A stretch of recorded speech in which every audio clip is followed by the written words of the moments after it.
अथ श्रीशनैश्चरमालामन्त्रः। अस्य श्रीशनैश्चरमालामन्त्रस्य काश्यपऋषिः अनुष्टुप् छन्दः। शनैश्चरो देवता शम्बीजं निंशक्तिः मम कीलकं समस्तपीडाः परिहारार्थे शनैश्चरप्रसादसिद्धयर्थे जपे विनियोगः। शनैश्चराय अङ्गुष्ठाभ्यां नमः। कृष्णवर्णाय तर्जनीभ्यां नमः। सूर्यपुत्राय मध्यमाभ्यां नमः। मन्दगतये अनामिकाभ्यां नमः। गिध्रवाहनाय कनिष्ठिकाभ्यां नमः। पङ्गुपादाय करतलकरपृष्ठाभ्यां नमः। एवं हृदयादिन्यासः। अथ करन्यासः। शनैश्चराय अङ्गुष्ठाभ्यां नमः। कृष्णवर्णाय तर्जनीभ्यां नमः। सूर्यपुत्राय मध्यमाभ्यां नमः। मन्दगतये अनामिकाभ्यां नमः। गिध्रवाहनाय कनिष्ठिकाभ्यां नमः। पङ्गुपादाय करतलकरपृष्ठाभ्यां नमः। इति करन्यासः। अथ हृदयादिषडङ्गन्यासः। शनैश्चराय हृदयाय नमः। कृष्णवर्णाय शिरसे स्वाहा। सूर्यपुत्राय शिखायै वसट। मन्दगतये कवचाय हुं। गिध्रवाहनाय नेत्रत्रयाय वैषट। पङ्गुपादाय अस्त्राय फट। इति हृदयादिषडङ्गन्यासः। ध्यानम्।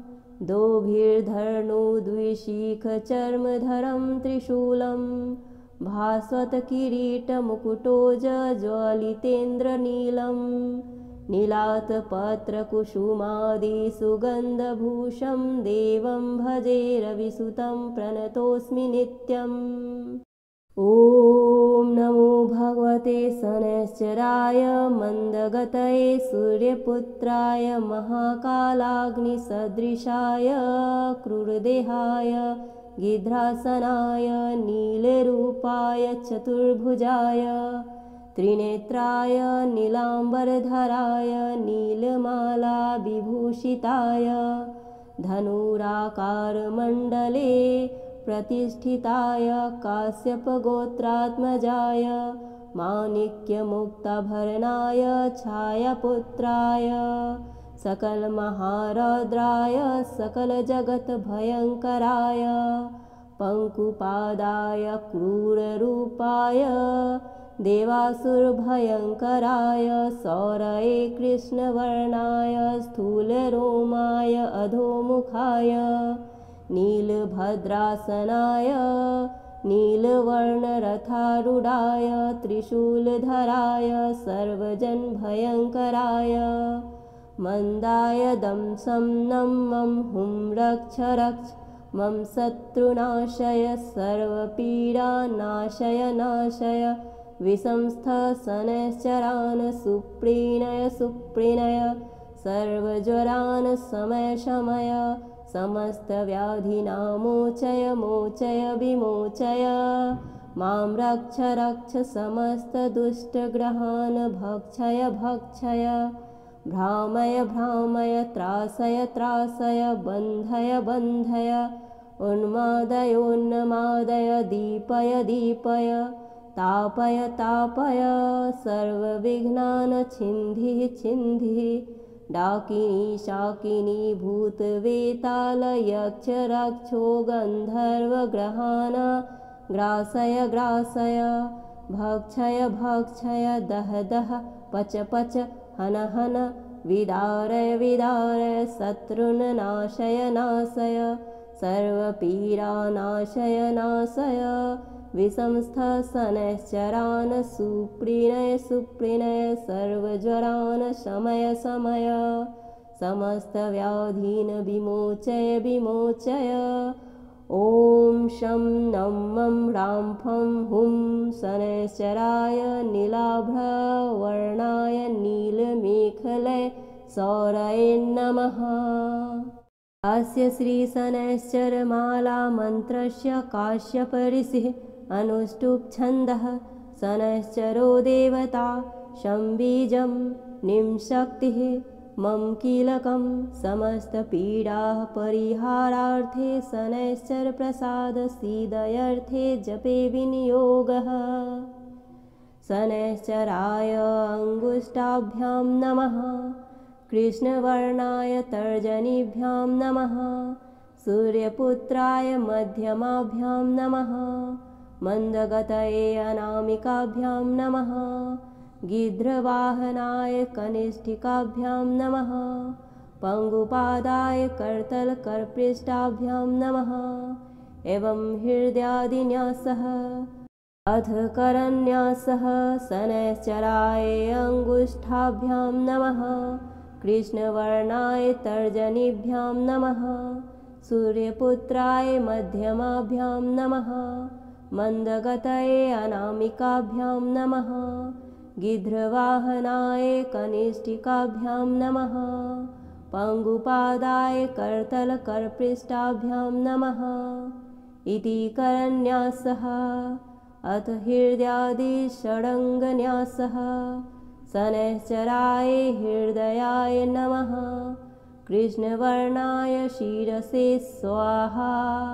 सूर्यपुत्राय शिखायै वसट। मन्दगतये कवचाय हुं। गिध्रवाहनाय नेत्रत्रयाय वैषट। पङ्गुपादाय अस्त्राय फट। इति हृदयादिषडङ्गन्यासः। ध्यानम् दोभिर्धनुद्विशिखचर्मधरं त्रिशूलं भास्वत्किरीटमुकुटोज्ज्वलितेन्द्रनीलं नीलातपत्रकुसुमादिसुगन्धभूषं देवं भजे रविसुतं प्रणतोऽस्मि नित्यम्। ॐ नमो भगवते शनैश्चराय मन्दगतये सूर्यपुत्राय महाकालाग्निसदृशाय क्रूरदेहाय गिध्रासनाय नीलरूपाय चतुर्भुजाय त्रिनेत्राय नीलाम्बरधराय नीलमालाविभूषिताय धनुराकारमण्डले प्रतिष्ठिताय काश्यपगोत्रात्मजाय माणिक्यमुक्ताभरणाय छायापुत्राय सकलमहारौद्राय सकलजगत्भयङ्कराय पङ्कुपादाय क्रूररूपाय देवासुरभयङ्कराय सौरये कृष्णवर्णाय स्थूलरोमाय अधोमुखाय नीलभद्रासनाय नीलवर्णरथारूढाय त्रिशूलधराय सर्वजनभयङ्कराय मन्दाय दंसं नं मं हुं रक्ष रक्ष मम शत्रुनाशय सर्वपीडानाशय नाशय विषंस्थ शनैश्चरान् सुप्रीणय सुप्रीणय सर्वज्वरान् शमय शमय समस्तव्याधिनामोचय मोचय विमोचय मां रक्ष रक्ष समस्तदुष्टग्रहान् भक्षय भक्षय भ्रामय भ्रामय त्रासय त्रासय बन्धय बन्धय उन्मादयोन्मादय दीपय दीपय तापय तापय सर्वविघ्नान् छिन्धि छिन्धि डाकिनी शाकिनी भूतवेताल यक्ष रक्षो गन्धर्वग्रहान् ग्रासय ग्रासय भक्षय भक्षय दह दह पच पच हन हन विदारय विदारय शत्रुन् नाशय नाशय सर्वपीडानाशय नाशय विषंस्थ शनैश्चरान् सुप्रीणय सुप्रीणय सर्वज्वरान् शमय शमय समस्तव्याधीन् विमोचय विमोचय ॐ शं नं मं ह्रां फं हुं शनैश्चराय नीलाभवर्णाय नीलमेखलय सौरये नमः। अस्य श्रीशनैश्चरमालामन्त्रस्य काश्यपऋषिः अनुष्टुप् छन्दः शनैश्चरो देवता शम्बीजं निंशक्तिः मम कीलकं समस्तपीडाः परिहारार्थे शनैश्चरप्रसादसिद्धयर्थे जपे विनियोगः। शनैश्चराय अङ्गुष्ठाभ्यां नमः कृष्णवर्णाय तर्जनीभ्यां नमः सूर्यपुत्राय मध्यमाभ्यां नमः मन्दगतये अनामिकाभ्यां नमः गिध्रवाहनाय कनिष्ठिकाभ्यां नमः पङ्गुपादाय करतलकरपृष्ठाभ्यां नमः एवं हृदयादिन्यासः। अथ करन्यासः शनैश्चराय अङ्गुष्ठाभ्यां नमः कृष्णवर्णाय तर्जनीभ्यां नमः सूर्यपुत्राय मध्यमाभ्यां नमः मन्दगतये अनामिकाभ्यां नमः गिध्रवाहनाय कनिष्ठिकाभ्यां नमः पङ्गुपादाय करतलकरपृष्ठाभ्यां नमः इति करन्यासः। अथ हृदयादिषडङ्गन्यासः शनैश्चराय हृदयाय नमः कृष्णवर्णाय शिरसे स्वाहा सूर्यपुत्राय शिखायै वसट मन्दगतये कवचाय हुं गिध्रवाहनाय नेत्रत्रयाय वैषट पङ्गुपादाय अस्त्राय फट इति हृदयादिषडङ्गन्यासः। ध्यानम् दोभिर्धनुद्विशिखचर्मधरं त्रिशूलं भास्वत्किरीटमुकुटोज्ज्वलितेन्द्रनीलं नीलातपत्रकुसुमादिसुगन्धभूषं देवं भजे रविसुतं प्रणतोऽस्मि नित्यम्। ॐ नमो भगवते शनैश्चराय मन्दगतये सूर्यपुत्राय महाकालाग्निसदृशाय क्रूरदेहाय गिध्रासनाय नीलरूपाय चतुर्भुजाय त्रिनेत्राय नीलाम्बरधराय नीलमालाविभूषिताय धनुराकारमण्डले प्रतिष्ठिताय काश्यपगोत्रात्मजाय माणिक्यमुक्ताभरणाय छायापुत्राय सकलमहारौद्राय सकलजगत्भयङ्कराय पङ्कुपादाय क्रूररूपाय देवासुरभयङ्कराय सौरये कृष्णवर्णाय स्थूलरोमाय अधोमुखाय नीलभद्रासनाय नीलवर्णरथारूढाय त्रिशूलधराय सर्वजनभयङ्कराय मन्दाय दंशं नं मं हुं रक्ष रक्ष मम शत्रुनाशय सर्वपीडानाशय नाशय विसंस्थ शनैश्चरान् सुप्रीणय सुप्रीणय सर्वज्वरान् शमय शमय समस्तव्याधिनामोचय मोचय विमोचय मां रक्ष रक्ष समस्तदुष्टग्रहान् भक्षय भक्षय भ्रामय भ्रामय त्रासय त्रासय बन्धय बन्धय उन्मादय उन्मादय दीपय दीपय तापय तापय सर्वविघ्नान् छिन्धि छिन्धि डाकिनी शाकिनी भूतवेताल यक्ष रक्षो गन्धर्वग्रहान् ग्रासय ग्रासय भक्षय भक्षय दह दह पच पच हन हन विदारय विदारय शत्रुन् नाशय नाशय सर्वपीडानाशय नाशय विसंस्थ शनैश्चरान् सुप्रीणय सुप्रीणय सर्वज्वरान् शमय शमय समस्तव्याधीन् विमोचय विमोचय। ॐ शं नं मं ह्रां फं हुं शनैश्चराय नीलाभवर्णाय नीलमेखलय सौरये नमः। अस्य श्रीशनैश्चरमालामन्त्रस्य काश्यपऋषिः अनुष्टुप् छन्दः शनैश्चरो देवता शम्बीजं निम्शक्तिः मम कीलकं समस्तपीडाः परिहारार्थे शनैश्चरप्रसादसिद्धयर्थे जपे विनियोगः। शनैश्चराय अङ्गुष्ठाभ्यां नमः। कृष्णवर्णाय तर्जनीभ्यां नमः।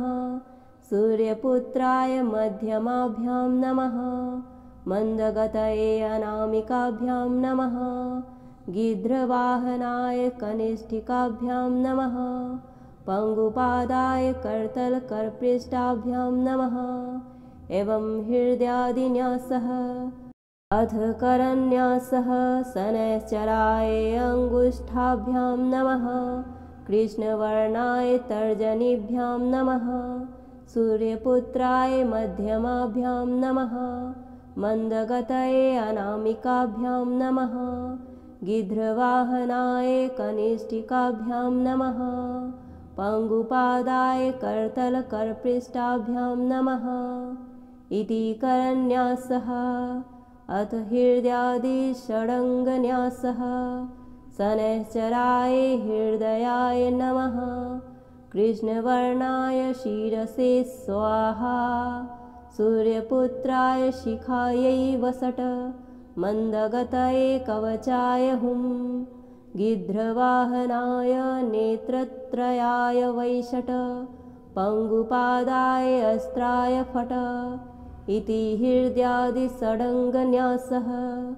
ध्यानम् दोभिर्धनुद्विशिखचर्मधरं त्रिशूलं भास्वत्किरीटमुकुटोज्ज्वलितेन्द्रनीलं नीलातपत्रकुसुमादिसुगन्धभूषं देवं भजे रविसुतं प्रणतोऽस्मि नित्यम्।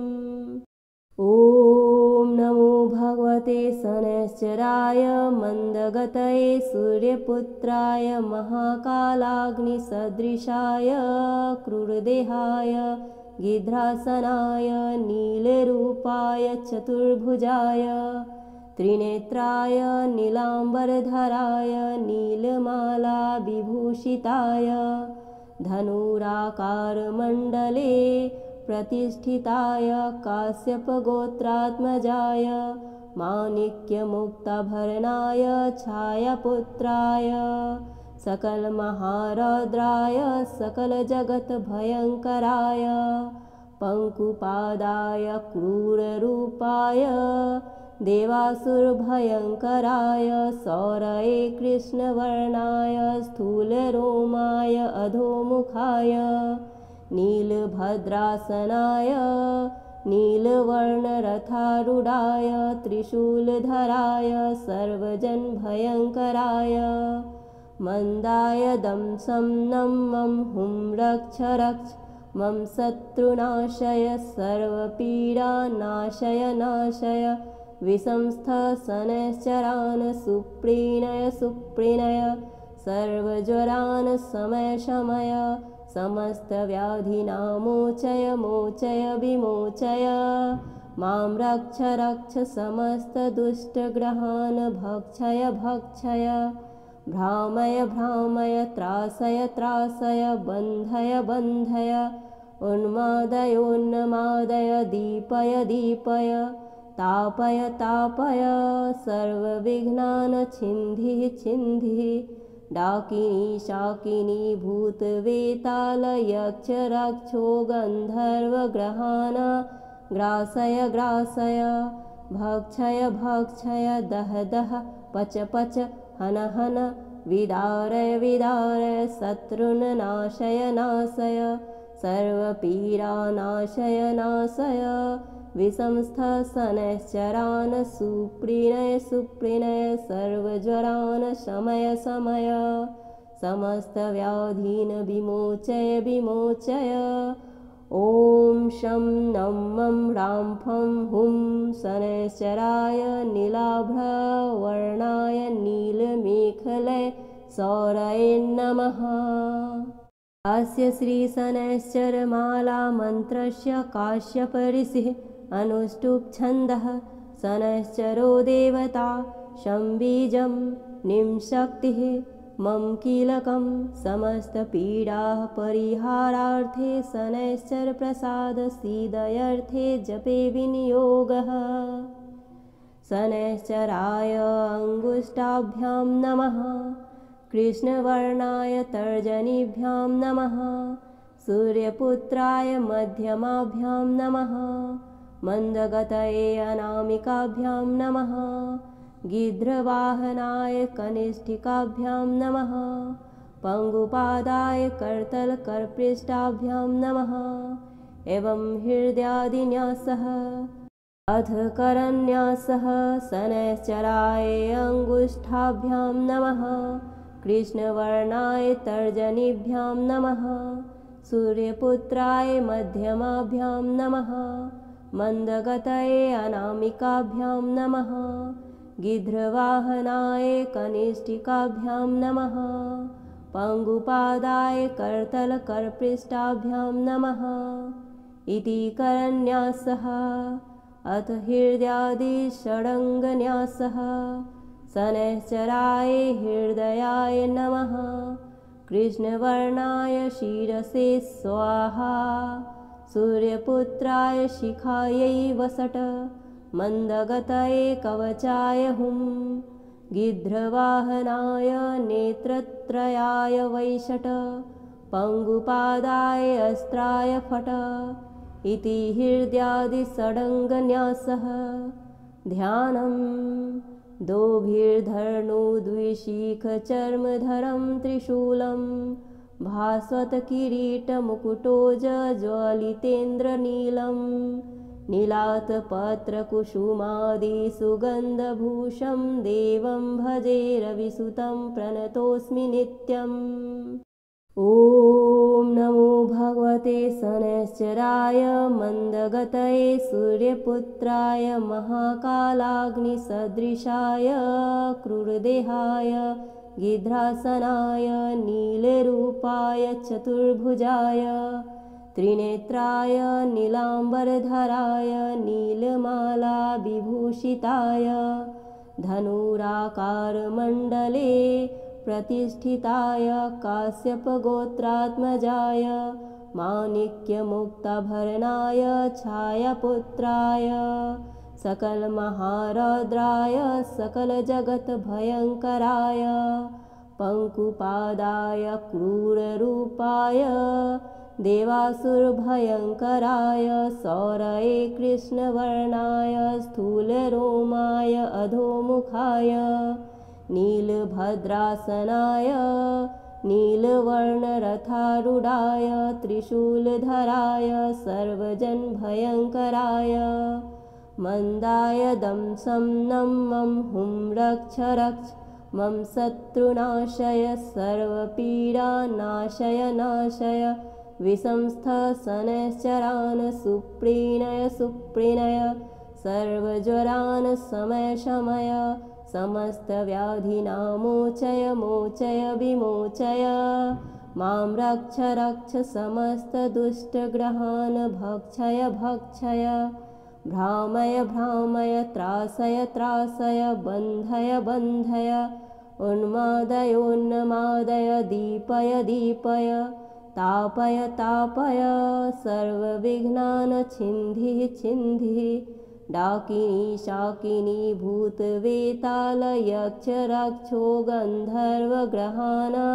ग्रासय ग्रासय भक्षय भक्षय दह दह पच पच हन हन विदारय विदारय शत्रुन् नाशय नाशय सर्वपीडानाशय नाशय विषंस्थ शनैश्चरान् सुप्रीणय सुप्रीणय सर्वज्वरान् शमय शमय समस्तव्याधीन् विमोचय विमोचय ॐ शं नं मं रां फं हुं शनैश्चराय नीलाभवर्णाय नीलमेखलय सौरये नमः। इति श्री शनैश्चर माला मंत्रः।